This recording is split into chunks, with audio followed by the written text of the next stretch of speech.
Matt Linehan, Boxing Social in association with Empire Fight Star, our King's Mikaela Mayer.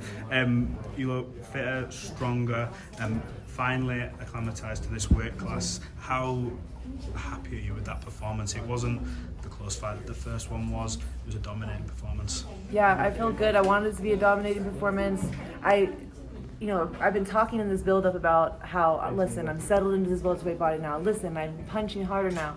And it's one thing to say that because I feel like I have been saying that for years, but I've been really working on it. I have been working on it, and it takes time to reverse what I did in my body by holding it down to 130 for so long. And so, settled at welterweight now. I'm glad you guys saw it.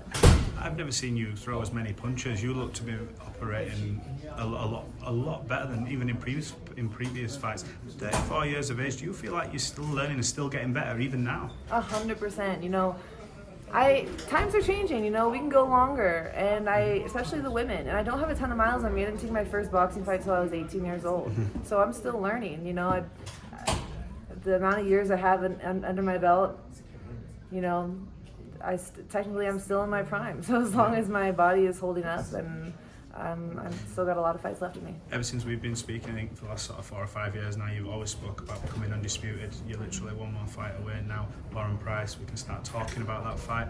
How excited are you that you're nearly there? You're nearly at that big goal that you set?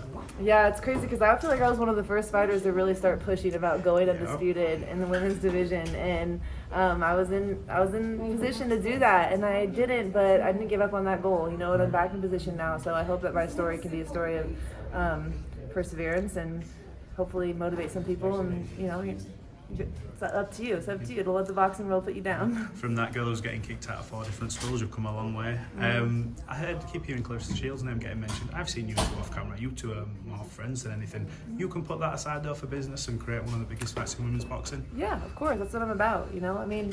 At the end of the day, she's got to come down to get the bigger fights. Most of the girls are here sitting at 147, and we can go to 154, but she got to get down to at least 154. She's already run through everybody else in the higher division, so if she can make her way down, then I'm ready. But it's up to her. We'll see. 2 more from me. I felt like you've said that throughout the week you felt gaslighted by your former coach. He was making signals in the ring. When you get your hand raised after a performance like that, is it extra satisfying to have that sort of cherry on top of the icing on the cake to say?